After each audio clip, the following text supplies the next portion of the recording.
The lantern light came through the shuttered window in a single thin line, warm and steady against the dark stone outside. From the road below, from the trail that wound up through the spruce and the old pine, from any angle a traveler might approach Black Fern Pass on a cold Colorado night, there was nothing to see. Only rock, only shadow, only the patient green of fern pressed flat against the cliff face by the evening wind. But behind 30 feet of solid mountain, a fire burned, and a family sat down to supper on their own land, under their own roof, for the first time in their lives. 6 weeks before that night, the Holt family had owned nothing that could not be loaded into a single wagon. That had seemed like enough. It wasn't. Ridgeback, Colorado, April 1896. The town had grown faster than anyone planned for and slower than anyone hoped. 2 years ago, it had been a scattering of canvas tents, a single dry goods counter, and a mud street that turned to gravel only near the post office because the postmaster had paid for the gravel himself and made sure everyone knew it. Now Ridgeback had a church frame going up on the eastern rise, a proper hotel with glass in every window, and 4 streets of permanent buildings that cast real shadows in the afternoon sun. The rents had grown with it. Orrin Holt worked timber. He was broad through the chest, steady with an axe, and the kind of man a foreman valued because he arrived before the bell rang and never needed to be told the same thing twice. He brought home enough most months, enough to cover what the family needed, enough to keep the arithmetic from becoming a crisis if Hester managed it carefully, which she always did. They rented 2 rooms above a feed merchant's storage on Birch Street. The ceiling was low and the walls were thin, and in winter the cold came through the boards in the night like a presence that had decided to stay. In July, the heat from the storage below rose through the floorboards and turned the rooms into something close to unbearable. The smell of grain dust and mice was constant, a background note to every meal, every conversation, every quiet moment at the end of a long day. It was not a good place to live. Hester made it one anyway. That was her particular gift. Not the gift of making things beautiful, though she could do that too with almost nothing. It was something more fundamental than beauty. It was the gift of making a place feel inhabited by people who cared about it. She hung a square of blue cloth over the window that faced the alley, and the alley disappeared. She kept a tin cup of dried wildflowers on the shelf above the cookstove, columbine and Indian paintbrush she'd gathered from the slope east of town the previous summer, and the shelf became something other than a shelf. She arranged the 3 books they owned on the windowsill so the spines faced outward, and the room had a library. She was 32 years old with pale hair.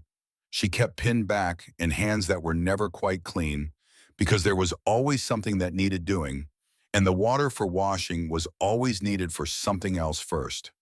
She was not a woman who talked about how hard things were. She was a woman who looked at how hard things were, calculated what could be done about it, and began doing it before anyone thought to ask her. Orrin loved her the way a man loves something he knows he does not fully understand, gratefully, carefully, with the awareness that the thing he loved was larger than his understanding of it. The girls were 6 years old and identical in every visible way, the same bright blonde hair, the same gap in their front teeth from a winter cold that had lasted 6 weeks and left them both with a whistle in their breath when they laughed. The same habit of reaching for each other's hand when something startled them, a reflex so old and automatic that neither of them seemed aware they did it. Nora was the one who asked questions, not occasionally, constantly, about everything. About why the feed merchant's horse was brown on one side and lighter on the other. About what happened to the sun at night when it went behind the mountains. About whether the mice in the walls had names and whether the mice knew that the people above them had names. She asked questions the way other children breathed without deciding to, without stopping. May was the one who listened. She stored things up behind her dark eyes and thought about them later, turning them over in a private interior space that no one else had access to. When May finally spoke about something, it was usually 3 days after the event that had caused the thought, and it was always exactly right. Orrin sometimes looked at his younger daughter with an expression that was not quite unease, but was close to it. The feeling of being understood by someone who had not yet learned to be diplomatic about it. They had made a life in those 2 rooms, not a large life, not a comfortable one, but a real one full of small routines and small dawns, and the ordinary warmth of 4 people who knew each other down to the grain. Then the letter came. Hester found out 3 days before it arrived. She had gone down to the ground floor to borrow the feed merchant's wife's measuring cup, the same exchange they made every Thursday when Hester baked and Mrs. Aldridge used her cup for something else, without remembering to return it. She was standing in the narrow hall at the bottom of the stairs when she heard the landlord's voice through the thin wall of the merchant's office. He was talking to someone. His voice was low, but Hester had spent 2 years listening through thin walls, and she heard well. He was selling, not raising the rent, not adjusting terms, selling the entire block of Birch Street to the Consolidated Mountain Mining Company, which was buying up residential properties along the western edge of Ridgeback as preparation for expanding their processing operation. The sale required the buildings to be vacated by the 1st of May. The landlord was planning to notify residents with a letter citing a rent increase because a rent increase was legal, and an eviction without cause was more complicated. Hester stood in the hall and listened until the voice stopped. Then she went back upstairs with the measuring cup she had not asked for and was not sure Mrs. Aldridge had intended to lend her. She sat at the table and looked at the blue cloth on the window for a long time. She did not tell Orrin that evening. She needed to think first.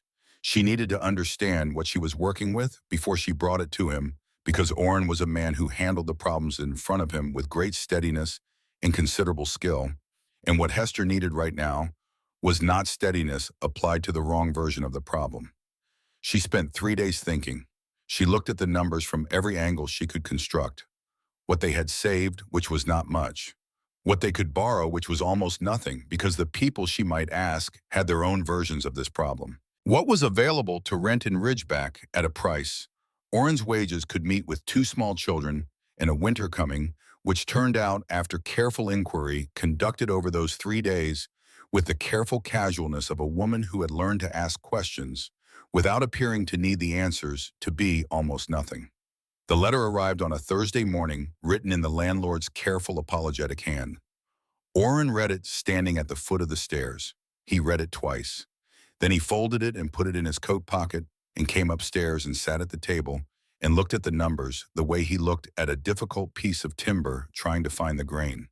He told Hester that evening after the girls were in their bunks. He unfolded the letter and laid it flat on the table and read the relevant numbers aloud. Hester looked at the numbers. She looked at her hands. Then she looked at him. "I know," she said. "I've been thinking." He looked up. "I heard 3 days ago," she said, "through the wall. He's not raising the rent. He's selling to the mining company. The letter is to make it look like a legal notice instead of an eviction." Orrin was quiet for a moment. She could see him reorganizing what he'd understood to be the situation. He was good at that, at absorbing new information without resisting it. One of the things she had always valued in him. "So the 30 days, he said, is real, but the reason isn't. Does it matter for what we do next?" "No," she said, "but it might matter later. Keep the letter." He put it back in his coat pocket. "I talked to the Halverson woman on Crane Street," Hester said, "and the widow Mapes, and the woman at the dry goods counter who has the room above the tannery she sometimes rents. There's nothing in Ridgeback at our price that will take us with the girls." She said this the way she said most difficult things, straight and without softening, because softening difficult things only made them take longer to understand, and the time spent understanding them was time not spent solving them. "I've been trying to find another answer for 3 days. I don't have one." Orrin nodded slowly. "We have until the 1st of May, he said. 18 days. He got up and stood at the window that faced the alley, looking at the blue cloth she'd hung there years ago, which he sometimes forgot was cloth and thought was simply the color of that particular wall. "I'll talk to the other landlords tomorrow," he said. "I already did," she said. "Kepner on 4th won't take children. The place on Sutter is gone. The mill foreman took it last week. The room above Calloway's is above a saloon and no place for girls." She paused.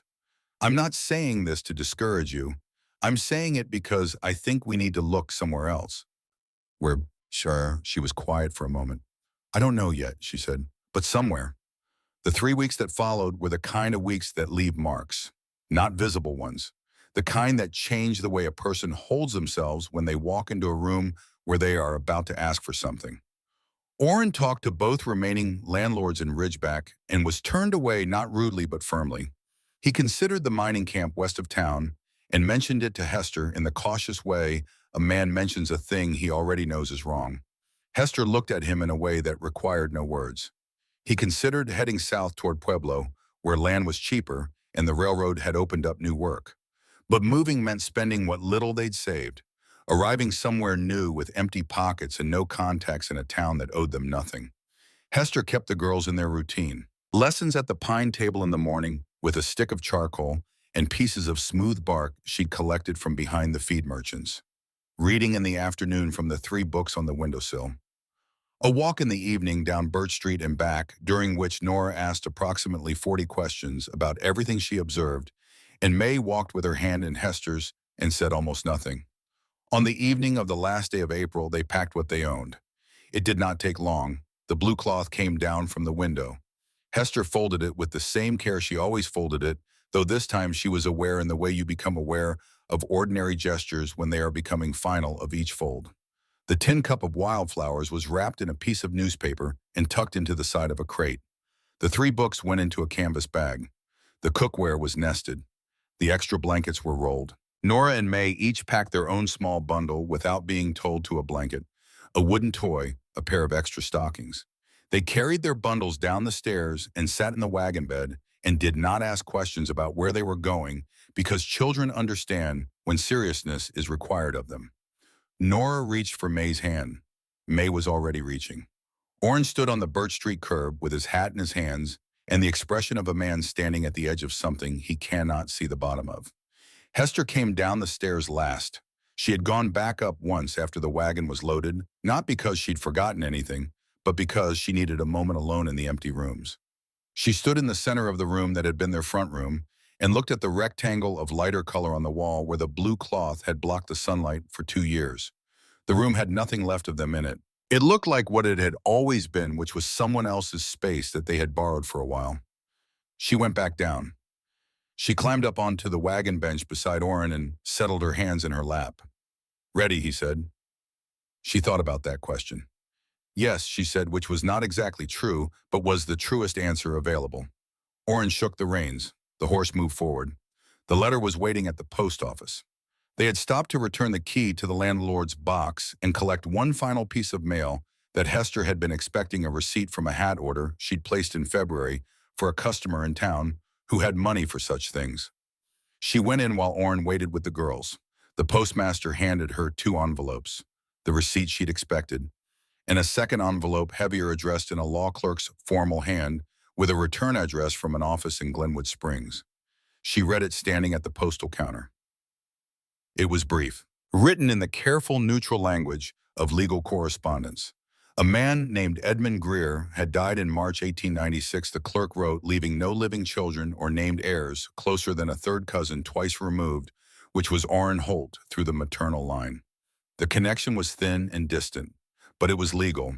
Edmund Greer had left a deed. The property was described as 37 acres on the eastern slope of Black Fern Pass, bounded by stone and timber, with one structure of uncertain condition. The clerk noted with what seemed like professional sympathy that the land had not been assessed in over a decade and was not considered to be of significant value. Hester read the letter twice. Then she looked up at the wall behind the postal counter, which had a framed picture of the Colorado state seal on it, and thought for a moment.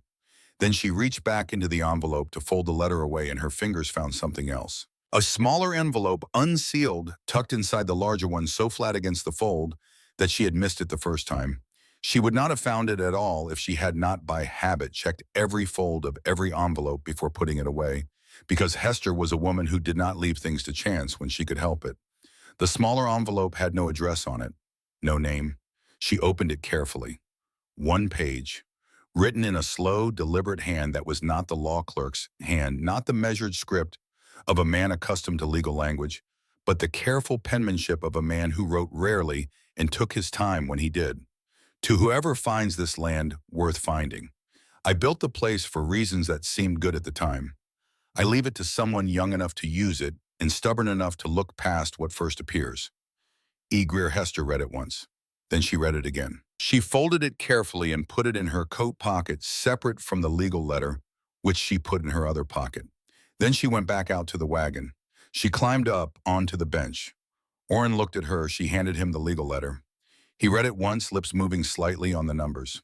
He read it again. He looked up at the mountains to the north and west, where Black Fern Pass was visible as a notch between two dark peaks that leaned together like an arch. 37 acres, he said, and a structure of uncertain condition. Yes, he was quiet for a moment.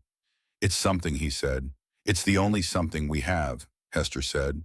And then I think we should go. He looked at her. She had the way she held herself when she had already decided something. He'd learned to read that posture over 8 years of marriage. Her back was straight, and her hands were still, and she was looking at the mountains with the particular quality of attention that meant she was not looking at what was in front of her, but at what was going to be there. All right, he said. He shook the reins. The horse turned north. She did not tell him about the second letter, not yet. She put her hand in her coat pocket and felt the folded paper there and thought about a man named Edmund Greer who had built something on a difficult piece of land and then chosen at the end of his life to leave it to a stranger. Not any stranger, someone stubborn enough to look past what first appears. She watched the mountains come closer. The road to Black Fern Pass was not much of a road. It had been one once. The evidence of old wagon traffic was still visible in places beneath the pine needle mulch and the spring mud, but no one had kept it up in years, and the mountain had been quietly reclaiming it one season at a time. Orrin drove slowly, leaning forward on the bench. The girls in the back had stopped asking where they were going and were watching the trees instead, which had grown taller and older and further apart as the altitude climbed. The rain came an hour past the last visible farmstead.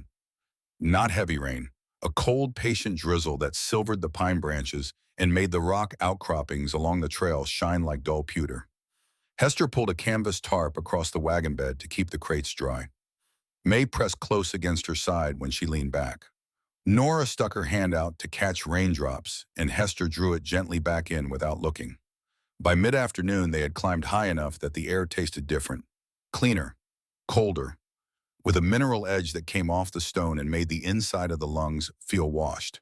The pass was visible now as that dark notch between the peaks. The deed had described a trail marker, a post with a notch cut into its south face, and Orrin found it half hidden by a young alder that had grown up beside it in the years since anyone had kept the trail clear. He turned the wagon off the road onto what was barely a track, two faint lines in the ground running toward a wall of dark rock and dense spruce. He brought the wagon to a stop at the base of a wide rock face that rose perhaps 30 feet before it gave way to a jumble of boulders and old-growth tree. The rain tapped on the canvas. The horse stood patient and unimpressed. Orrin climbed down and walked the base of the cliff.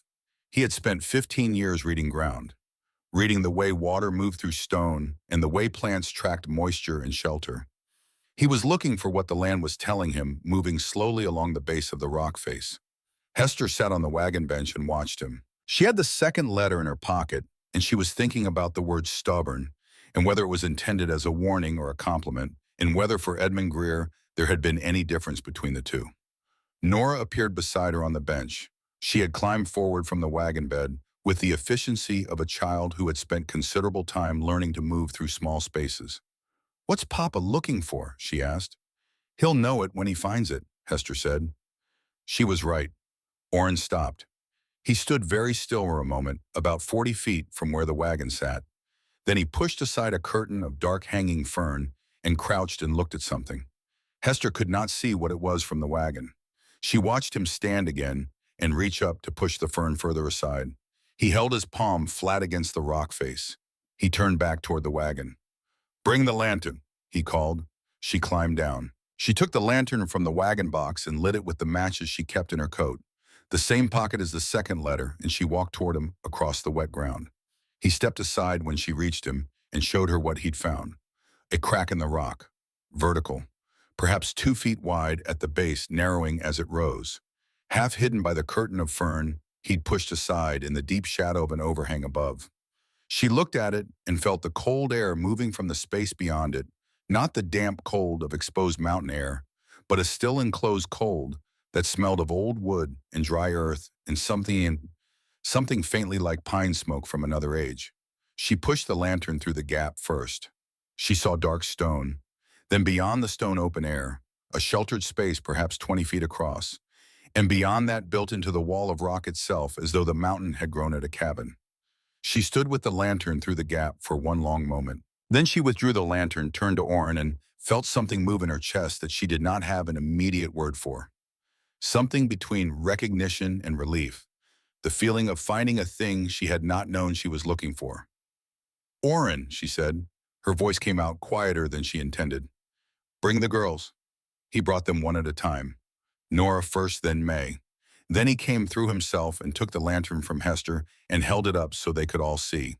The cabin was low and wide, built from split logs the color of dark honey, with a roof that sloped back against the cliff face and was covered entirely in deep green moss. The rock overhang above it formed a natural porch dry and swept clean by decades of wind running along the cliff face. The walls were solid, no visible rot, no leaning. The door was latched shut and held by a length of leather cord looped over a wooden peg. May walked to the door without being asked. She looked at the leather cord. She looked back at her mother. Hester nodded. May lifted the cord off the peg and pushed the door. It swung open without protest, as though it had been kept oiled, as though it had been opened and closed recently, as though someone had not so very long ago stood where they were standing and done exactly what they were doing. The smell that came from inside was dry and still and very old. Beeswax and wood ash and the faint sweetness of dried herbs tied in bunches from the ceiling beams. Hester raised the lantern and stepped through the doorway. One room, a stone hearth along the back wall wide enough to cook in with iron hooks still hanging in place above the firebox. A rough pine table with two benches.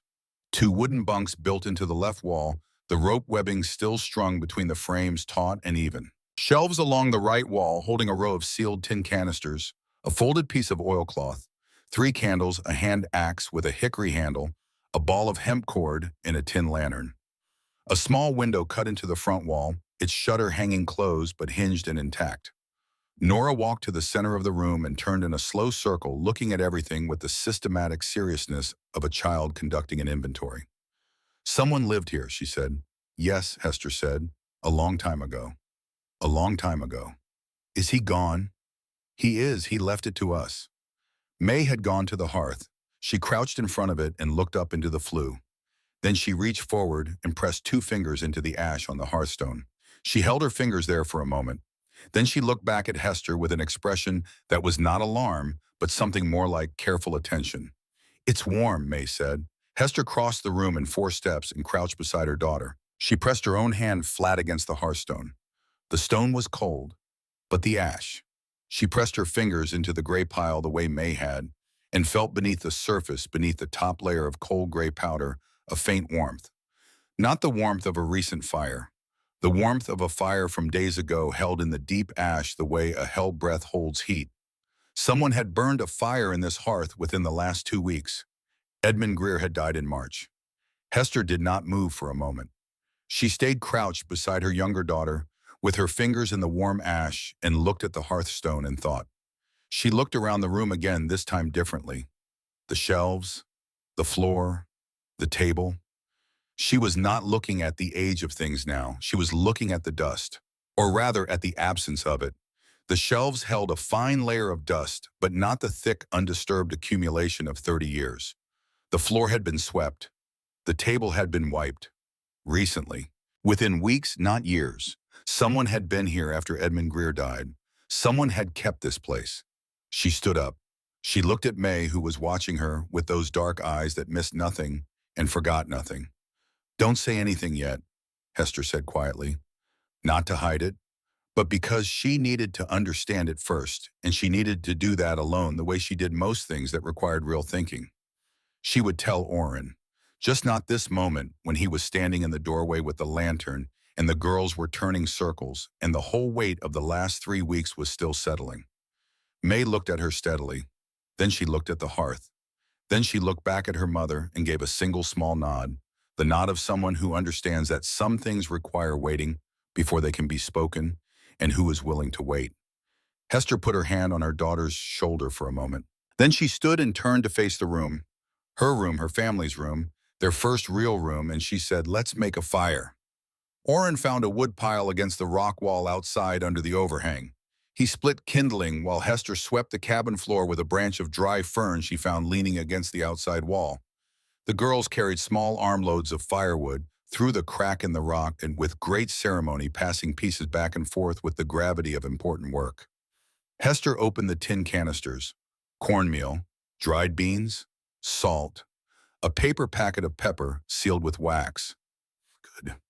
She closed each lid carefully and set them back on the shelf in the same order she had found them, and wondered, not for the first time and not for the last, about the man who had placed them there.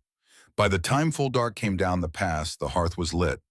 The chimney drew cleanly, which was a small miracle of its own, and meant something about how well the cabin had been maintained. The warm light reached every corner of the single room. Hester warmed the dried beans in the iron pot and added salt and a broken piece of dried cornbread from their crate, and the four of them ate together at the pine table with the lantern burning between them. Outside, the rain continued its cold, patient conversation with the stone. In here, it could not reach them. After supper, Orrin took the deed from his coat pocket and unfolded it on the table. He smoothed it flat with his palm and read it again in the firelight. 37 acres, his name on the document. The land surveyor's marks along the margin in faded ink. He had never owned anything that could not be loaded in a wagon. He folded the deed carefully and set it on the shelf beside the 3 candles. Hester watched him do it. She reached across the table and covered his hand with hers. He turned his hand over and held on. The girls were already in their bunks, May with her eyes closed and Nora still watching the firelight move on the ceiling. "Nora," Hester said. "I know," Nora said. "Sleep." "Sleep? I'm not tired." "That's all right. You can be awake. Just quiet." A pause. The fire settled. The rain moved across the cliff face above them in a sound like someone turning pages in another room. "Mama," Nora said. When the man lived here, was he lonely?"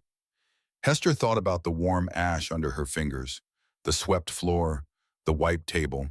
She thought about a man who had built this place and kept it going, and then at the very end made arrangements for it to be ready for someone he had never met. "I think he was," she said, "for a long time. That's sad, yes.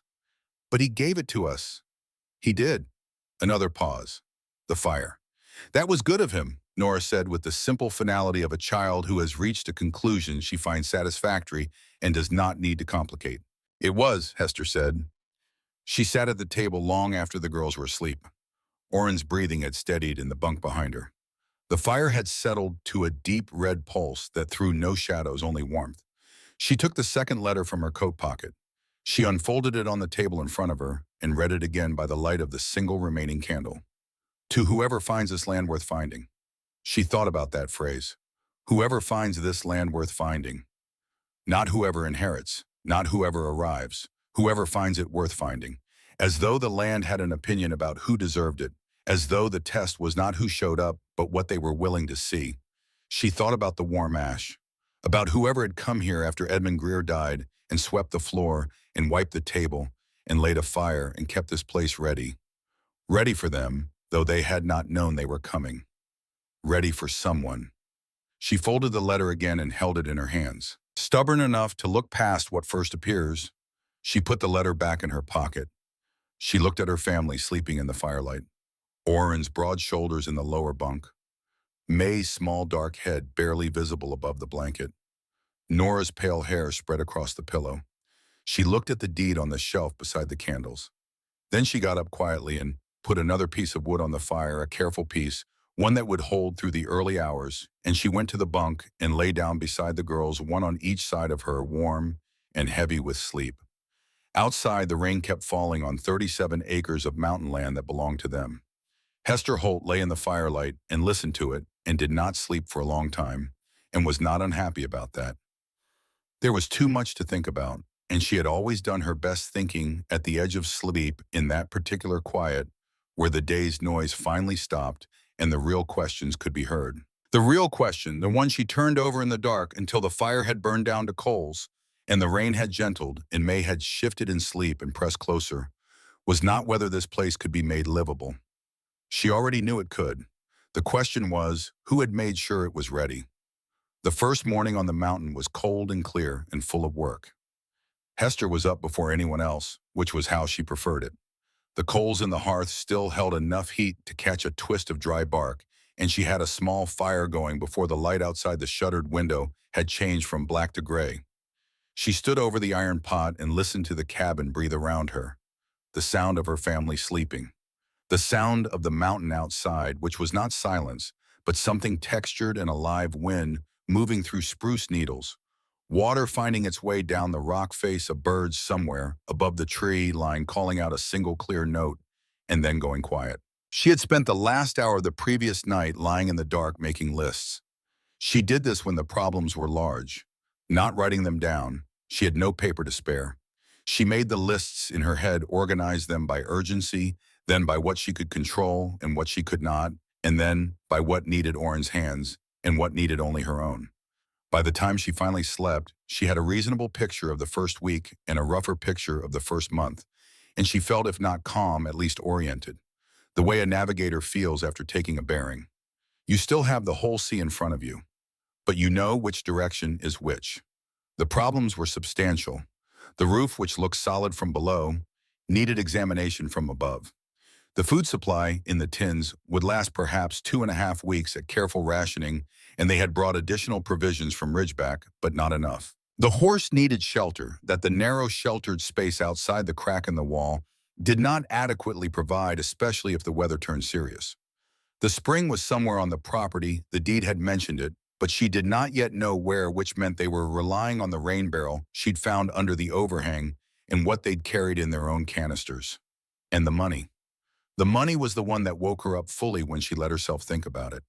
They had what Orrin had brought home from his last 2 weeks at the mill, enough to buy provisions for a month, maybe 6 weeks if she was ruthless about it. After that, the land would need to be producing something, or Orrin would need to be earning somewhere, and neither of those things could happen quickly enough to be comfortable. She heard May shift in the bunk, and then the particular quality of silence that meant the child was awake and thinking. "Mama," May said quietly so as not to wake the others. "Morning, little one. Is this still our house?" "It is." A pause. May processing. "It was still our house when I was asleep." "Houses don't stop being houses when you're asleep," Hester said.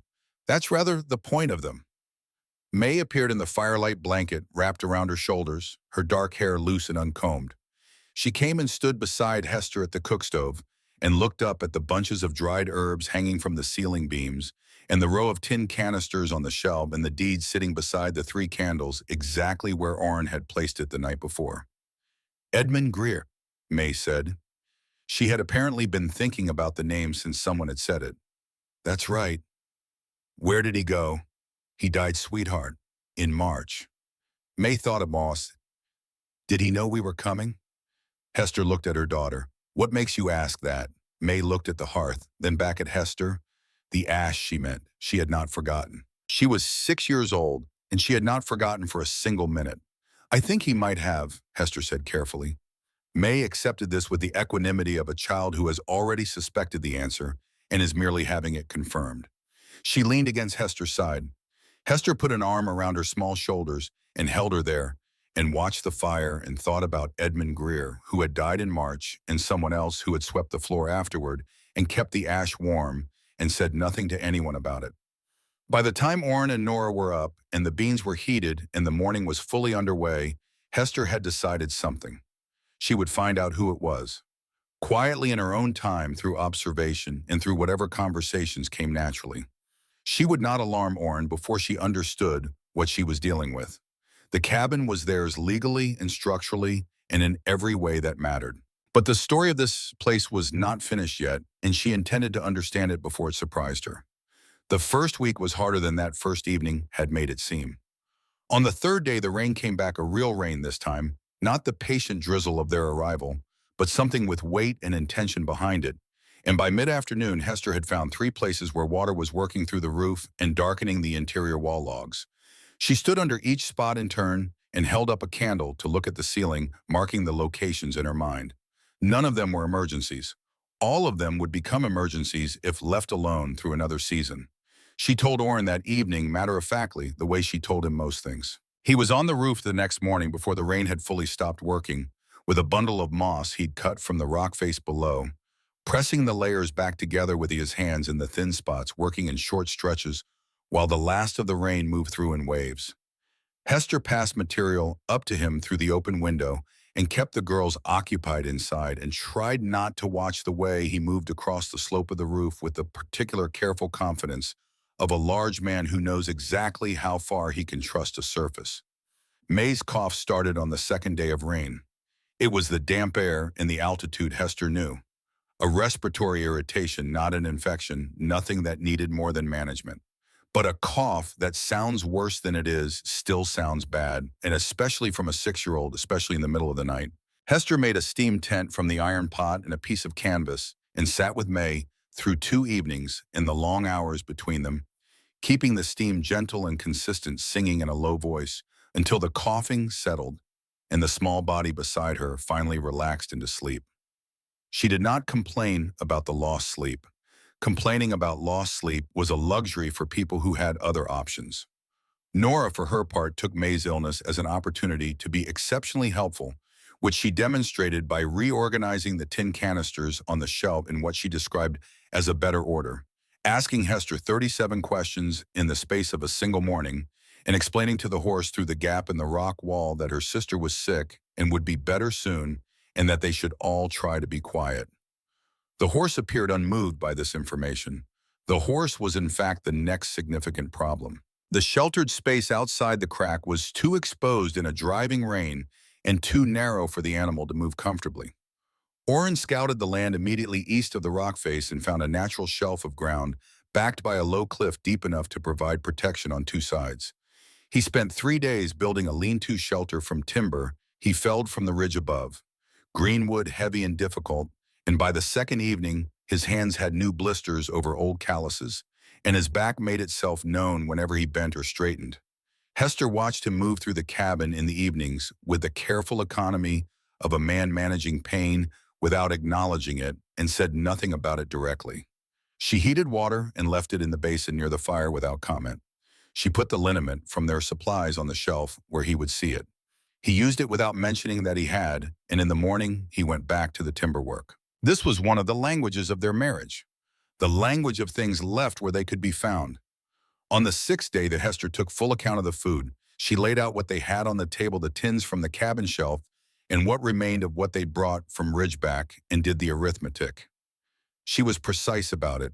She did not round up. She did not allow herself the comfort of optimism in the numbers. 2.5 weeks at careful rationing. Perhaps 3 weeks if she reduced portions.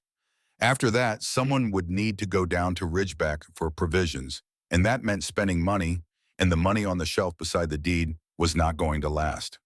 It was Orrin who found the answer, though it took him 2 days of walking the property to find it. And when he came back and told Hester what he'd found, she stood very still for a moment and looked at him. Mixed in among the regular firewood rounds stacked under the overhang were 15 cords of clean split fir. All of it dry, all of it uniform mill-length straight, split the kind of wood that a settlement with a working mill would pay honest money for. Not the ordinary scrap wood of a man heating his own hearth. This was commercial timber, seasoned and staged as though Edmund Greer had spent considerable time and effort preparing it for exactly this purpose. Hester looked at the wood. She looked at Orrin. He knew, she said, knew what she thought about the second letter in her coat pocket, stubborn enough to look past what first appears, that whoever came here would need a way to start, she said. He left them one. Orrin looked at the stacked cords with the expression of a man revising his understanding of a situation. There's enough here for 2 trips down the mountain, maybe 3. 1 trip to start, Hester said. See what Leland Drummond pays. Then we know what we're working with.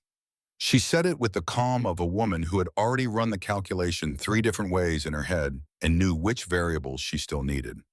It was on the 9th night after the girls were in their bunks and the fire had settled and the cabin held the specific quiet of a place where the work of the day is finished, that Orrin asked her. He was sitting across the table from her, his hands around a tin cup of the weak tea she'd made from the dried herbs in the ceiling bundles, looking at the fire with the expression he wore when something had been sitting with him for a while and he had decided it was time. You're quiet in the afternoons, he said, the late ones, when the light changes. She looked at him. He was right.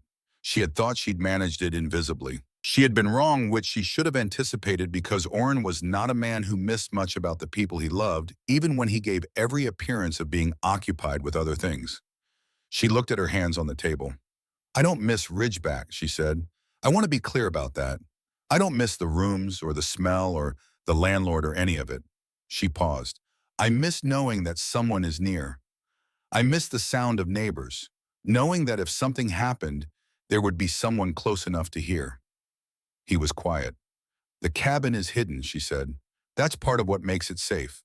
I understand that, but the same thing that keeps the world out also keeps it away. She looked up at him. I'm not saying we made the wrong choice. I'm saying it's the cost of the right one. And I wanted you to know I was paying it.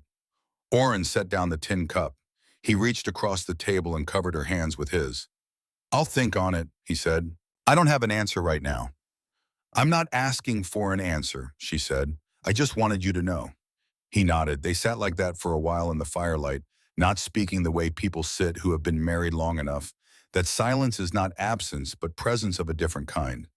It was on the 12th day that May found the loose board. She had been playing on the floor near the shelves a private game that appeared to involve the cork from one of the tin canisters and a system of marks she'd made on the floorboards with a piece of charcoal. Hester was at the table. Orrin was outside working on the drainage channel he'd been cutting along the base of the cliff. Nora was on the flat boulder outside that she had claimed as her personal observation post. The sound was a hollow knock, different from the solid thud of the other boards, and May made it twice before she said anything. Mama. Hester looked up. May knocked on the board again with her small knuckles. Hester crossed the room and crouched beside her. She pressed the board. It gave very slightly at one end. Not broken, hinged almost. She pressed the other end and it rose a fraction. She got her fingers under the edge and lifted. Beneath the board was a shallow space perhaps 3 inches deep, packed around with dry moss to control moisture. And in the space wrapped in a piece of oilcloth tied with a leather cord was a book. Not a large book, smaller than a Bible. The oilcloth was stiff with age, and the cord was brittle. Hester untied it carefully and unfolded the oilcloth and held the book in both hands. The cover was plain, dark cloth, no title. The pages were thick and had yellowed at the edges. She opened it to the first page. The handwriting was the same as the letter. Slow, deliberate, the hand of a man who wrote rarely and took it seriously when he did. The date at the top of the first entry was April 14th, 1864. Edmund Greer's journal. Hester looked at May, who was watching her with calm attention. Go find your sister, Hester said quietly. Tell her you want to look at the birds from the observation rock. May considered this. There aren't any birds right now. There might be. There aren't. It's too cold. May. May looked at the journal, then at her mother. Then she stood up and went out through the cabin door, and a moment later Hester heard her telling Nora outside that there might be a bird, and Nora's immediate enthusiastic response, and the sound of them scrambling onto the flat boulder. Hester sat down on the floor with her back against the shelves and opened the journal and read. He had been 38 years old when he started writing. He'd come to Black Fern Pass in the spring of 1864 with his wife Catherine and their son, a boy of 4 named William. He'd built the cabin over the summer with timber from the ridge above which explained the size of the original woodpile, and he'd spent the autumn making it livable and the first winter learning what the mountain required of a person who intended to stay. The early entries were practical, what the soil would support, where the spring was a 1/4 mile up the slope to the northeast, exactly where the deed had vaguely suggested, the behavior of the snow at different elevations, the names of the few families within a day's ride. Then in February of 1865, the entries changed. Catherine had taken sick in January. William followed in February. The illness moved through the mountain communities that winter, like weather, taking the young and the old with particular attention. Edmund had written about it in the same slow, deliberate hand, but the sentences were shorter, less detail, as though he was writing only what he could bear to write. Catherine died on February 18th, 1865. William died on March 3rd, 1865. There was one entry after that dated March 10th, 1865. It said only, I am staying. I don't know why. I am staying. And then there was a gap of 6 months, and then the entries resumed shorter now, and spaced further apart the account of a man alone on a mountain, learning how to remain. Hester read for a long time, longer than she intended. She read about the springs and summers that came and went, the small commerce he developed with the communities below the skilled timber work that had produced the 15 cords of fir now stacked under the overhang, the occasional neighbor who came and went. And here and there in entries from different years, mentions of a young man he called only T, who had come to Black Fern Pass in the early 1870s and stayed for several years learning the land, learning the timber work, learning whatever Edmund Greer had to teach. T is a quick study, one entry said. He understands what the mountain asked before I finish explaining it. T left this morning for Ridgeback, another entry said, perhaps 2 years later. He says there is work there, and I believe him. I did not tell him I was sorry to see him go. I am not the kind of man who says that kind of thing out loud. And then years later, near the end of the journal, T wrote from Ridgeback. He is doing well. He asked about the land, and I told him it was still standing. He asked what I intended to do with it, and I told him I was thinking about that. Hester turned to the last written page. The date was November 1895, 4 months before Edmund Greer died. I have asked T to find someone for this place, someone young enough to use it, someone with children so the rooms have voices in them again, someone who has worked for what they have and has not been given enough. He says he knows a family. He has been watching them for some time. I told him that was good enough for me. The boy would have been about the husband's age now. I am going to leave the wood ready. Hester sat on the floor of the cabin with the journal in her hands and looked at the hearthstone. The cabin that Edmund Greer had built for a family and had kept for 31 years alone, waiting for voices. She thought about the warm ash under her fingers on that first night. She thought about T, who had gone down to Ridgeback and done well there, and who had watched a family for some time, a family that worked hard and had not been given enough. She closed the journal carefully and held it in her lap. She did not cry. She had told Orange she did not miss Ridgeback, and that was true. She did not miss the rooms or the landlord or the 2 years of grain dust and thin walls. But sitting on the floor of a cabin built by a man who had lost everything and chosen to stay, and then 31 years later chosen to pass what he had kept to a family he had never met, she felt something move through her that she had not felt in a long time. Something that was the opposite of the feeling she'd had standing in those empty rooms on Birch Street on the last morning, looking at the rectangle of lighter color on the wall where the blue cloth had been. She had felt in those rooms the absence of a place that had never quite existed. She felt sitting on this floor the presence of one that had been waiting. She wiped her eyes with the back of her hand and put the journal in her apron pocket and stood up and opened the cabin door. "Nora," she called. "May, come inside." The truce with the loneliness came from an unexpected direction, as the things that actually help usually do. Orrin had gone up to the spring with the water barrel on the morning of the 12th day, which left Hester alone in the cabin with a batch of cornbread in the Dutch oven and the girls on the observation rock outside. She was standing in the sheltered space between the rock face and the cabin, checking the drainage channel Orrin had been cutting, when she heard movement on the track below. She straightened and stood still. A woman appeared at the foot of the track, perhaps 40 years old, broad-shouldered, wearing a practical coat and a hat that had seen considerable weather. She was moving with purpose and looking at the ground ahead of her in the way of someone following something, and behind her, some distance back, a brown and white milk cow was making its way up the slope with the self-satisfied expression of an animal that knows it is causing inconvenience. The woman looked up and saw Hester. She stopped. They looked at each other for a moment across the distance between the track and the rock face. "Willa Pruitt," the woman said, "the way you say your name when you are not expecting to need it and have had to find it quickly. My cow has lost its sense of direction." "Hester Holt," Hester said. "We're newly arrived." "I can see that." Willa Pruitt came closer, looking at the cabin tucked against the rock face with the frank curiosity of someone who had not expected to find another person at this elevation and was not bothering to disguise it. "Edmund Greer's place," she said. "It was not quite a question. He left it to my husband's family. We came up 2 weeks ago." Willa Pruitt looked at her steadily. Then she looked at the cabin. Then she looked back at Hester with an expression that was harder to read, something that involved recognition and something older than recognition. "He told me someone would come," she said. Hester went very still. "You knew him," she said. "Traded with him, off and on for years. He came down to the lower farms less and less as he got older, but he'd send word when he had timber ready. I'd send word back when I had put up more preserves than one woman needs. She said this without sentiment, as a plain account of an arrangement between practical people. Then, he talked about the land, near the end, said he'd made plans for it. Hester looked at her. There was something in the way Willa Pruitt held herself that said she was choosing her words with care, not because she was hiding something necessarily, but because she was thinking about what was right to say and in what order. "Mrs. Pruitt," Hester said, "you said he told you someone would come.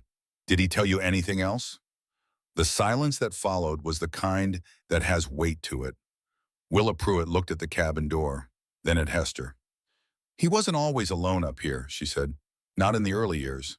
Not in the later ones either, though that's a different story." She paused. "There was a young man years back. Stayed a good while. Edmund taught him everything he knew about this land and this timber. When the boy went down to the valley to make his own way, Edmund said it was fine. Said the boy had learned what he came for." She looked at Hester directly. "You'll have met him, most likely, if you've been to Ridgeback." Hester thought about Leland Drummond, the name on the lumber transaction. The man Orrin needed to reach before he left on his quarterly run south. The man who had told Orrin at the mill yard Edmund told me someone would come. Said to give them fair price. "Drummond," Hester said. Something shifted in Willa Pruitt's expression. "That's him." Hester thought about that for a moment. She thought about tea, in the journal, and Leland Drummond at the mill yard, and an old man alone on a mountain who had asked someone he trusted to find the right family, and then gone about making sure there was something worth finding. "He organized everything," Hester said. It was not quite a question. "I don't know everything he did," Willa said. "I know what I was asked to do." Hester looked at her. Willa Pruitt reached into her coat pocket and brought out a small key on a leather cord. Hester recognized it. It was the shape of the latch key she'd found hanging on the peg inside the cabin door. The same simple iron, the same length. A copy, or the original. "He gave me this last fall," Willa said. "Said if someone came to the land, I should go up and make sure the place was ready. Keep it warm enough that the damp didn't set in. He said whoever came would need it to be a place they could use right away, not a project." She looked at the cabin. "I went up twice after he passed. Swept out. Laid fires. Made sure the tins were still sealed." She paused. "I didn't know when you'd come or if.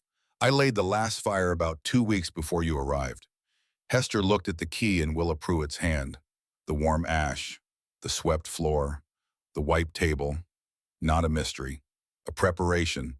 An act of foresight so deliberate and so quiet that it had looked at first like something else entirely. It had looked like a secret. It was not a secret. It was a gift arranged in advance by a man who had understood exactly what an arriving family would need and had made sure they would have it. She thought about the moment she'd stood in the empty rooms on Birch Street and felt the absence of something that had never quite existed. She thought about Edmund Greer, who had lost everything in the winter of 1865 and had kept going anyway, and who had spent the last year of his life making sure that whoever came next would find the place warm. She did not trust herself to speak immediately. Willa Pruitt watched her with the patient directness of a woman who has lived alone enough to be comfortable with silence. "Thank you," Hester finally said. Her voice was level. She made it level. "For keeping it, for being here." "He asked me to," Willa said simply. "He was a good man to have you on your side of things." She put the key back in her pocket. "I put up apple preserves last fall. More than one woman can use. I'll bring some Thursday if that suits." "It suits," Hester said. Willa Pruitt retrieved her cow from the fern bank where it had settled with evident satisfaction and headed back down the track, moving with the direct, unhurried pace of someone who has lived at altitude long enough to know that hurrying costs more than it saves. Hester stood in the sheltered space outside the cabin and watched her go. The truce came the following morning when Orrin was still on the mountain above, and the wagon had been loaded the night before for the run down to Ridgeback. Hester had loaded it herself, carrying the split fir from the woodpile through the crack in the rock one armload at a time while the girls slept, because the morning would be early and the work would be better done in the calm of the evening. She had been thinking about the axle. She had noticed 2 days earlier the way the right wheel sat slightly different than the left. A quarter inch, no more. The kind of thing you notice when you have been watching a wagon for years and you know the particular angles of it. She had pressed on the axle housing with her hand and felt the faintest give that should not have been there. She had not mentioned it to Orrin because she did not yet know what it meant, and she did not name problems she did not yet understand. But she thought about it.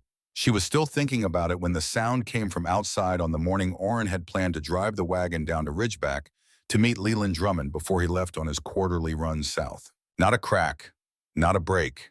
A groan, wooden and deep and final, followed by the particular sound of a wagon settling unevenly on the ground. She came through the cabin door and through the crack in the rock and found Orrin standing beside the wagon looking at the right wheel. The axle had given. Not dramatically. It had simply decided in the gray of early morning that it was done. She looked at the wheel. She looked at Orrin. He was standing with his hat in his hands. His face had the particular stillness of a man absorbing something he had been afraid of and is now having confirmed. The stillness before the weight of it settles fully. She went back inside. She took a piece of the cornbread she'd kept from yesterday and went back out and set it on the wagon's running board beside him without a word. Then she went back inside and began the morning's work. She heard him after a while go to the tool shelf, the sound of the hand axe being lifted from its peg, the sound of wood being tested, considered, selected, then the measured sound of a man working carefully at something he was figuring out as he went. He worked through most of the morning. At midday, she brought him the rest of the water and stood for a moment watching him finish the iron banding on the repair. The replacement piece was not elegant. It was a length of straight-grained fir shaped with the axe and the draw knife he'd found hanging on the cabin wall fitted to the housing with the iron banding he'd been saving in the wagon box for the kind of emergency that eventually arrives when you live by machinery and hope. He set the wheel down and it rolled true. He looked up at her. She handed him the water. "How long?" she said. "An hour to make sure the band seat's right, then we can load."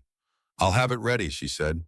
He made the sail by 1 hour. Leland Drummond was a square-built man of perhaps 50, with a face that had been weathered into a kind of permanent neutrality, an expression that gave nothing away whether he was pleased or not. He walked the length of the stacked fur, pressed his thumb into 3 or 4 pieces, and named a price. Orrin named a slightly higher one. They settled in the middle. Drummond counted coin into Orrin's hand without ceremony and turned to his next transaction. Then he stopped. "You the one living up at the Greer place," he said. "My family, yes," Orrin said. Drummond looked at him for a moment. Not the look of a man assessing a stranger. The look of a man recognizing something he has been expecting to see. "Edmund told me someone would come," he said. "Said to give them fair price."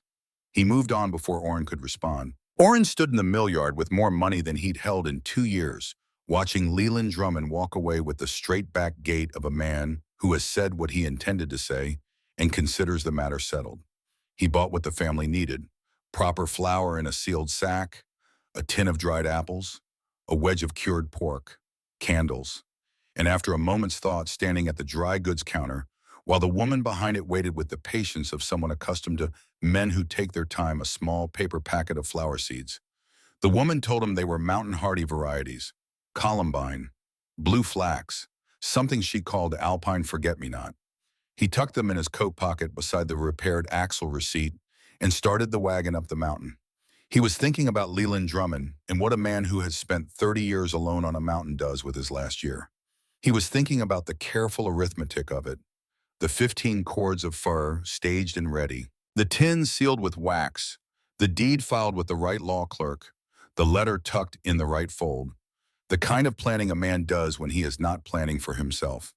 When he came through the crack in the rock wall that evening, Hester was outside at the south face of the cliff, where the afternoon light lingered longest. She had a spade she'd found under the overhang, and she had been turning the soil along a narrow strip, working in the dark leaf mold from the base of the fern. She was not making a garden yet. She was preparing for one. He reached into his coat pocket and brought out the packet of seeds. He held it out to her. She looked at the packet. She read the names: columbine, blue flax, alpine forget-me-not. She looked at him in the way that meant more than she was about to say. "They'll come up next spring," she said. "That's all right," he said. "We'll be here." She smiled at that. Not the managing smile. Not the smile she wore when she was holding things together by will and habit. The real one, the one that started in her eyes and arrived at the rest of her face a moment later, as though it had traveled some distance to get there. She put the seeds in her apron pocket next to the journal and picked up the spade again. The seeds sat in Hester's apron pocket for 2 days before she planted them. She was not ready yet. Not because the ground was not prepared. She had spent 3 mornings turning the soil along the south face of the cliff, working in the dark leaf mold, and the fine grit that came off the rock face when the rain loosened it until the strip of earth was as good as mountain soil could reasonably be made to be in the space of a week. The ground was ready. She was waiting for something else. She could not have named it precisely. It was the feeling she sometimes got before doing something that mattered, the need to be fully present for it, rather than simply getting it done. The seeds were not urgent. The cured pork and the flour and the sealed tin of dried apples were urgent. The drainage channel and the roof and the horse's lean-to had all been urgent. The seeds were something different. The seeds were the first thing she had decided to do, not because it was necessary, but because she wanted to. She needed to be ready for that. On the morning of the third day, she woke before the others and lay in the bunk listening to the mountain outside and knew that today was the day. She got the fire going and heated water and made the cornmeal porridge, and when the girls were up and fed, and Orrin was on the slope above working on the upper section of the drainage channel, she took the seed packet from her apron pocket and set it on the table. Nora saw it immediately. "What's that, seeds?" Nora picked up the packet and examined it with the seriousness she applied to everything she examined. She read the names aloud slowly with the careful effort of a child who has been reading for 2 years and takes the work seriously. "Columbine, blue flax, alpine forget-me-not." She looked up. "Are we planting them this afternoon?" Hester said. "When the light is right." May looked up from her porridge. She did not say anything, but she looked at the seed packet and then at Hester with the expression she wore when she understood that something important was about to happen and was arranging herself accordingly. Before the afternoon came, Willa Pruitt arrived. Hester heard her on the track and went out through the crack to meet her. Willa came up the slope with the same direct, unhurried stride, carrying a cloth-wrapped bundle under one arm and a small crock sealed with waxed cloth under the other. Behind her at a distance that suggested the cow had been left behind this time, by deliberate arrangement, the track was empty. "The apple preserves," Willa said, holding out the crock. "And bread. I baked yesterday." "Come in," Hester said.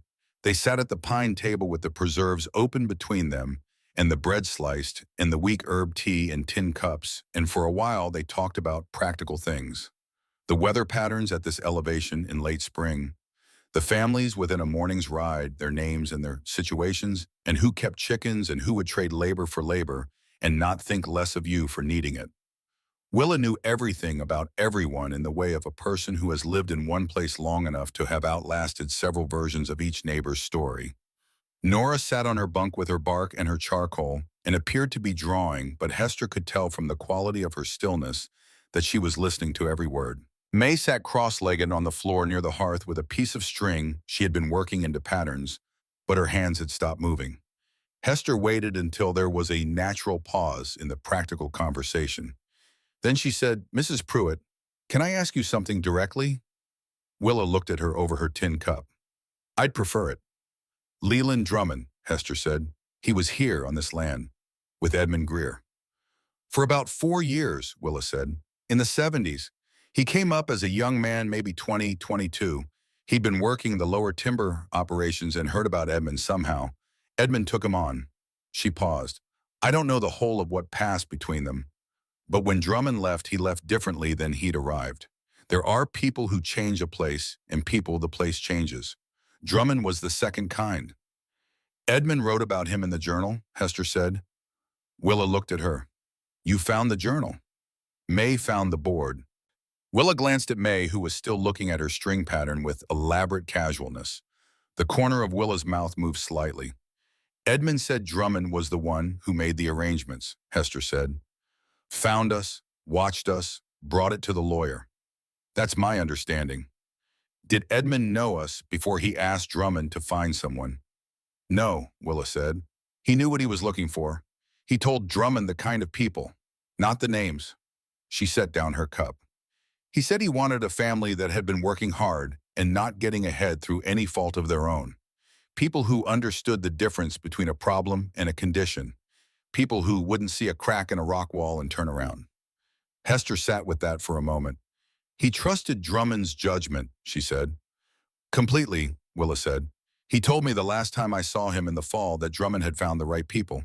He seemed settled about it. The way a man seems when he has taken care of the last thing on the list. She looked at Hester directly. He was ready to go. He just needed to know the place would be used. The cabin was quiet. The fire spoke softly in the hearth. Outside, faint and far above the sound of Orrin's spade moving through stone and earth. Hester thought about an old man alone on a mountain in the fall of 1895, writing in a journal by firelight, knowing that the last thing on his list was done. She thought about what it meant to spend 31 years keeping something alive for a reason that took 31 years to arrive. Mrs. Pruitt, she said, you kept it warm for us. Twice you said, after he passed. I did. That was more than he asked of you. Willa picked up her tin cup again. He asked me to make sure the place was ready if someone came, she said. He didn't specify exactly how ready. I used my judgment. She drank her tea. I have a lot of judgment. Hester smiled. It arrived without planning. Willa stayed another hour.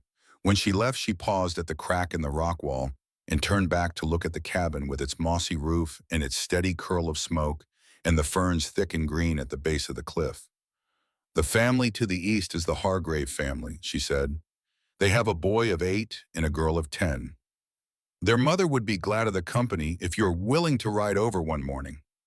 She looked at Nora, who had appeared in the cabin doorway with the focused attention of someone who has been listening carefully and is now making sure she has heard correctly. They have a pashbao, Willa said to Nora specifically, named Biscuit. He is not as dignified as his name suggests. Nora's face achieved an expression of pure happiness. Willa went down the track and the mountain felt as Hester had noted it did each time this woman moved through the space near the cabin, slightly less sealed than before. The planting happened that afternoon as Hester had said it would. She called Orrin down from the slope when the light was at the angle she wanted, low and warm, and coming across the south face of the cliff at exactly the slant that showed how good the soil was. He came down with his spade still in his hand and dirt on his boots, in the look of a man who has been doing useful work and is pleased about it. We're planting, Hester said. It was not a question or an invitation. It was a statement of the next thing that was going to happen, delivered with the same calm certainty she used for everything that mattered. Orrin set down his spade. Tell me where. She had already marked the strip with small stones, set at intervals, which she had done that morning, while the light was different and she was thinking about spacing. The stones marked 3 sections, one for the columbine, one for the blue flax, one for the forget-me-not, along the edge nearest the rock face where it would get the most shelter. They knelt in the turned soil, all 4 of them. May had taken charge of the spacing without being asked. She measured the intervals between seed placements with a length of string she'd cut to the right dimension, a dimension she had apparently calculated based on information she had gathered from listening to Willa Pruitt describe the mature spread of mountain flowering plants, information Willa Pruitt had not known she was providing for this specific purpose. She placed the string down with precision, moved it, placed it again. Nora provided commentary. This hole is too shallow, she said, examining May's first mark in the soil with the critical authority of someone who has read about seeds and considers herself qualified. Seeds need to feel held. Seeds don't feel, May said. How do you know they do? I don't know that they do. I know that they should. Orrin caught Hester's eye over the tops of their daughters' heads.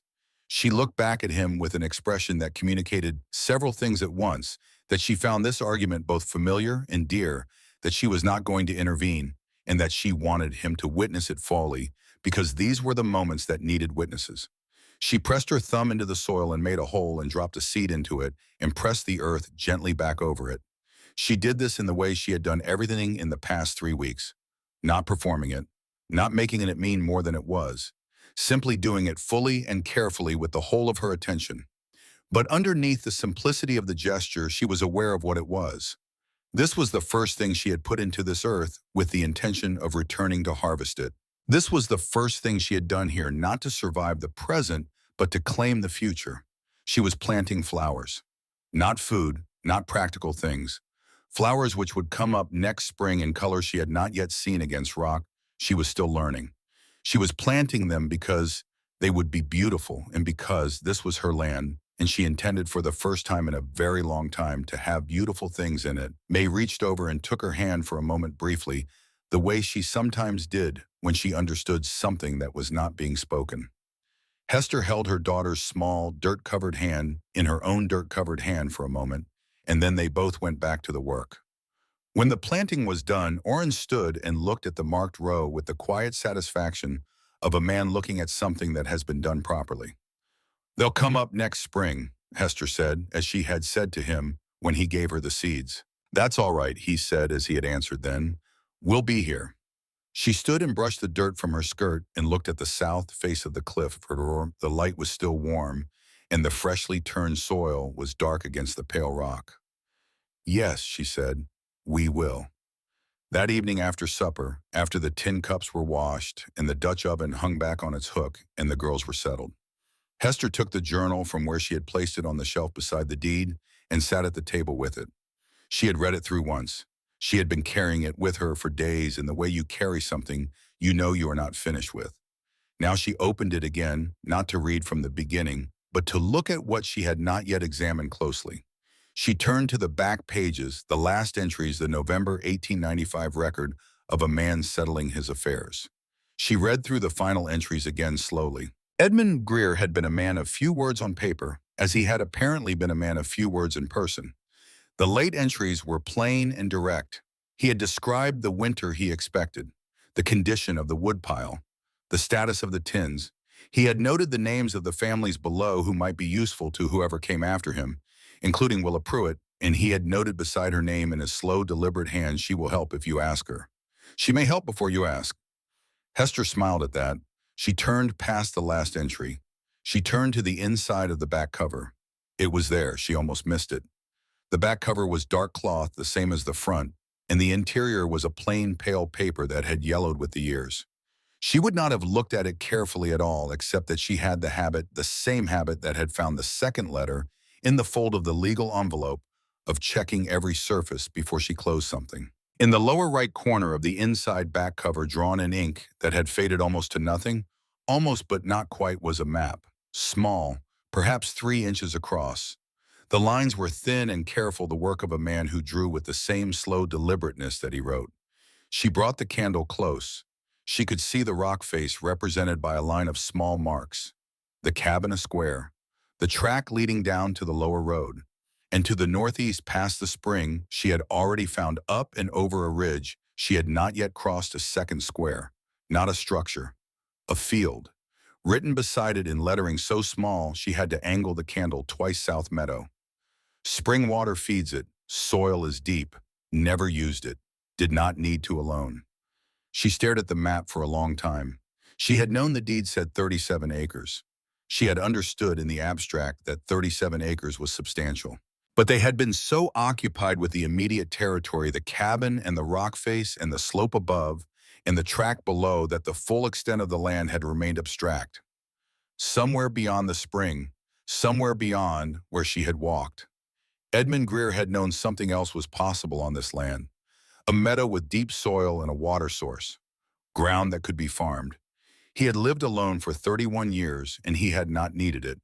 But he had known it was there, and he had drawn it, and he had put the drawing where someone looking carefully would find it. Not where someone casual would find it. Where someone like her would find it. She sat for a long time with the candle close to the map and traced the lines with one finger without quite touching the ink.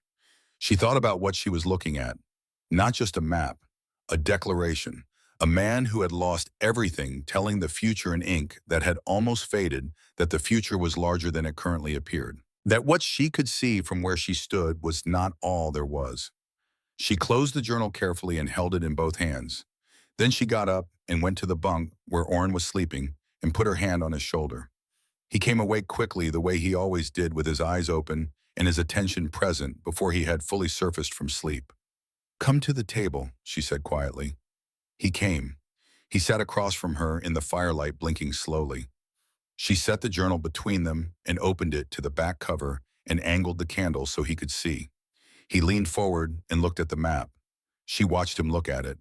She watched the moment when he understood what he was seeing, the particular change that moved across his face when a man revises what he believed to be the size of something. South Meadow, he said, reading the small notation. Deep soil, she said. Springs fed. He looked at the map for a long time without speaking. He never used it, Orrin said finally. He didn't need to, Hester said. Alone. Orrin looked at her across the table. The fire spoke in the hearth. Outside, the mountain was dark and still. We could put crops in, he said, next spring, if the soil is what he says. We'd need to see it first, she said. Yes. Tomorrow, she said. He looked at her. I'd like to see it tomorrow, she said. Both of us. We'll take the girls.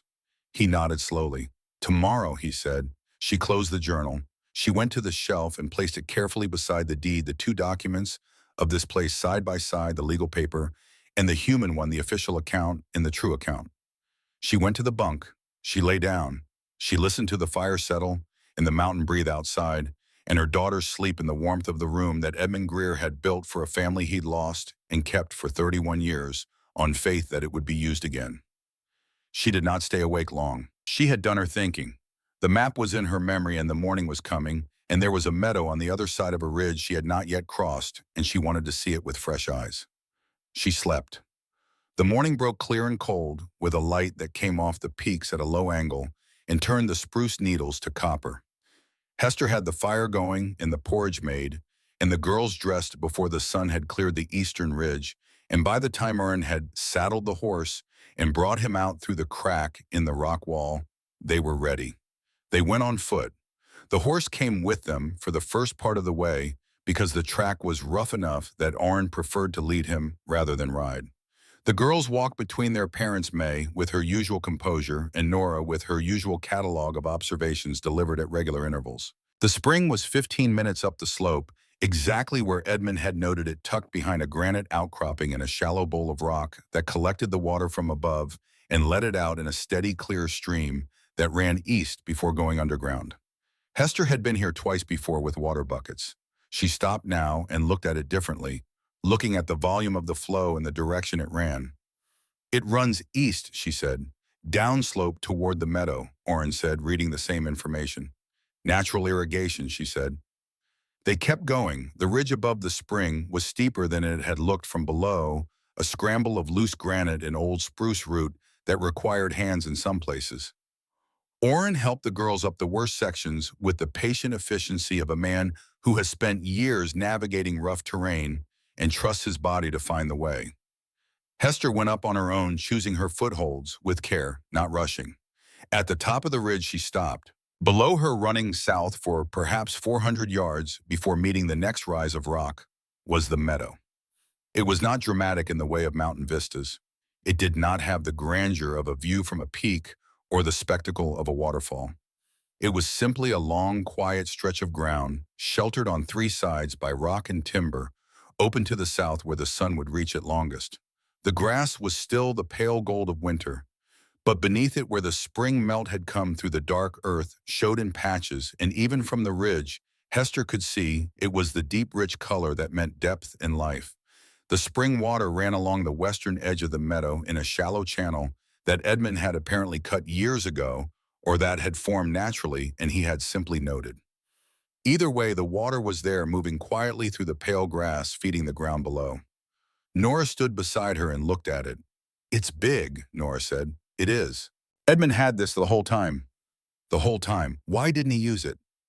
Hester looked at the meadow. She thought about a man who had built a cabin for 2 people and a child, and then for 31 years had been one person, and what one person needed from a piece of land was different from what 4 people needed. He was waiting for the right number of people, she said. Nora considered this. That's us, she said. That's us, Hester agreed. May had gone ahead down the far side of the ridge, moving through the pale grass toward the center of the meadow, with her arms slightly out, as if she were steadying herself on a surface that required balance.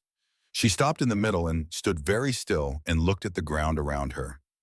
Then she crouched down and pressed both hands flat into the earth, and held them there for a moment, the same gesture she had made on the hearthstone their first night, checking for warmth.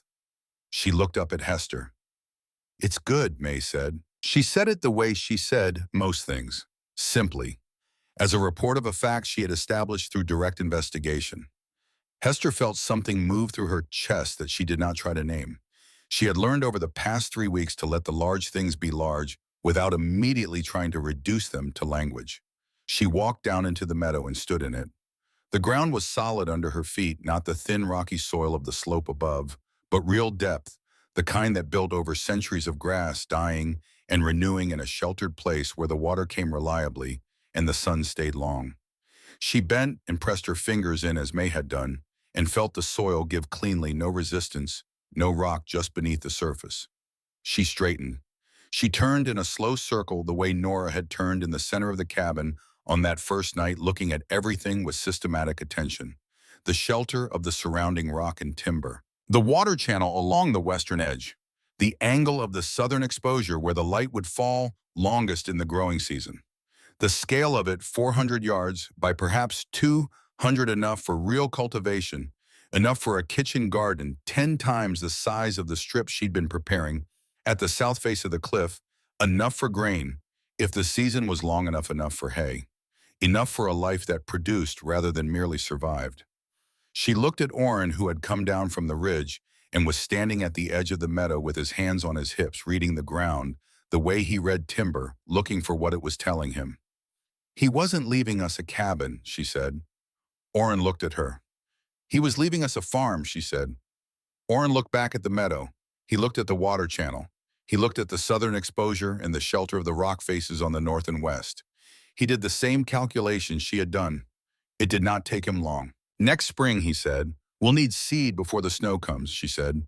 "Real seed, grain and vegetable, not flowers.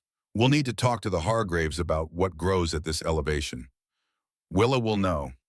"Willa knows everything," Orrin said. "She does," Hester said. "We should use that." She walked the length of the meadow once from the north end, where the ridge came down, to the south end, where the ground began to rise again toward the next rock face. She walked it slowly, the way you walk something you are memorizing, the way you walk a thing you intend to know. At the south end, she turned and looked back north up the length of the meadow to where her family stood, Orrin at the edge watching her. Nora beside him, asking him something he was answering with a single word. May still in the center, still crouched near the earth, having found something in the soil that interested her and was conducting her investigation with complete absorption. Hester stood at the south end of her meadow and looked at her family in the morning light. She thought about Birch Street.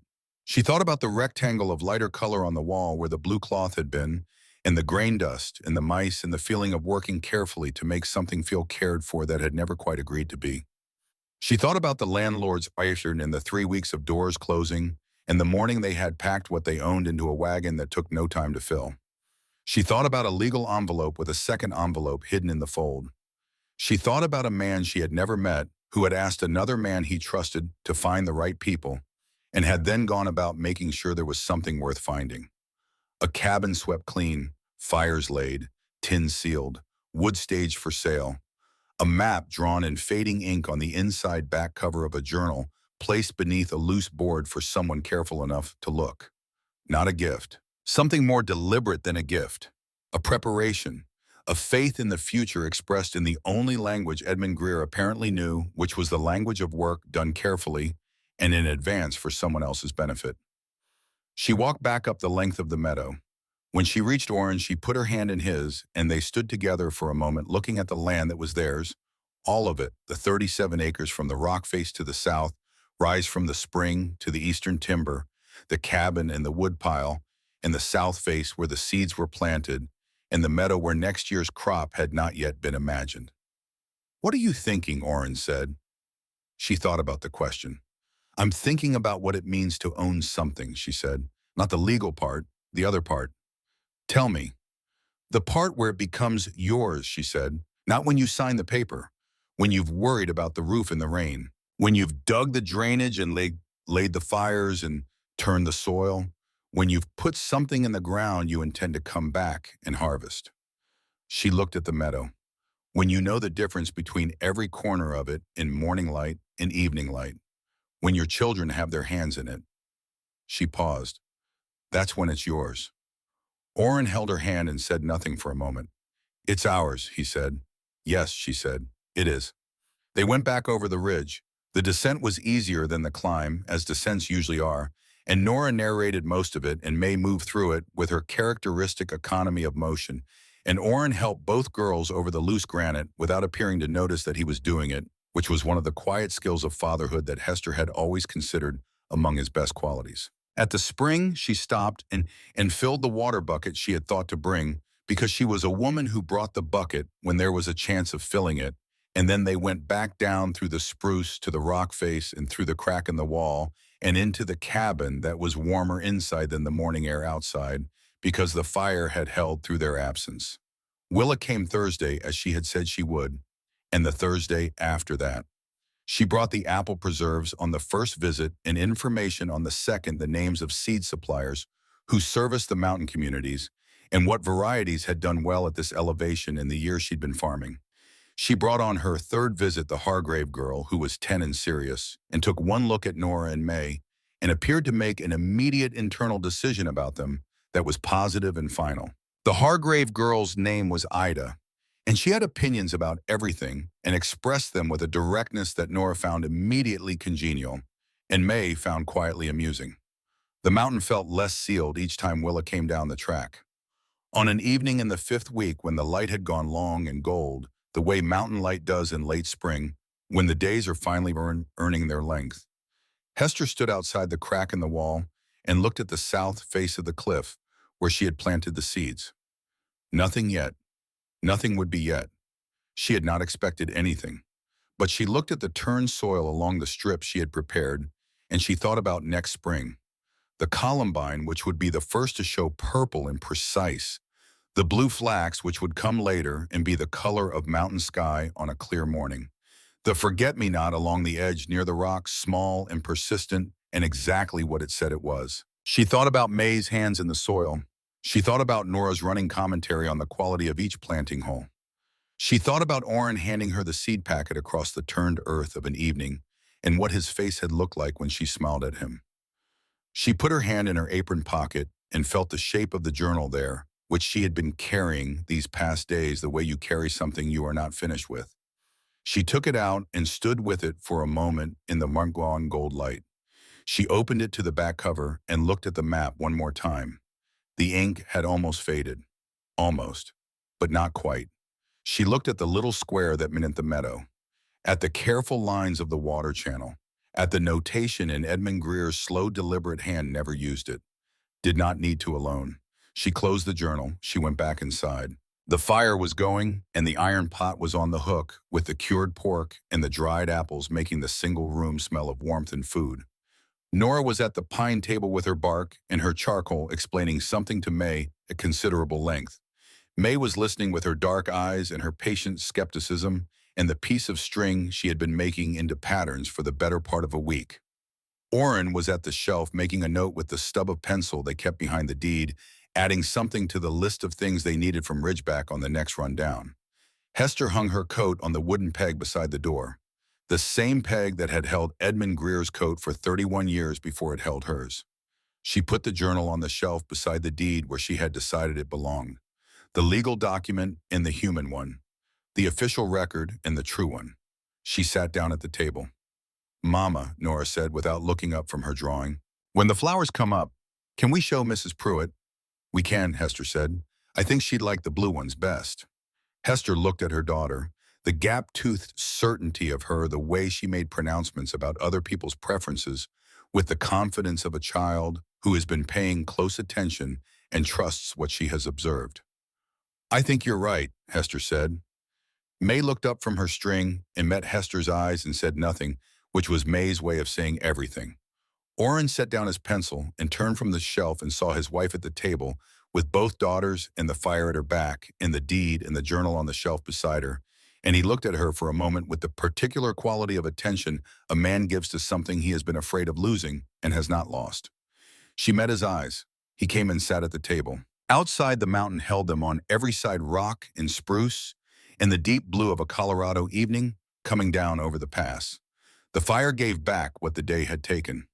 The smoke went straight up through the clean chimney and out into the dark above the cliff face and disappeared into the mountain air. Nora reached across the table and took May's hand.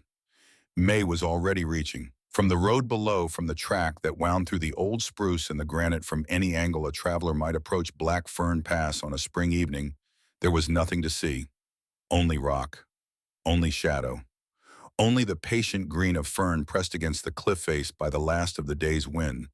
But behind 30 feet of solid mountain, a lamp burned in the window of a hidden cabin, and a family sat together at a pine table on their own land, and the fire gave back everything the day had taken. Hester Holt looked at the flame in the lamp and thought about the woman she had been on Birch Street who had hung a blue cloth on a window and made it beautiful and known in the place where true things are known.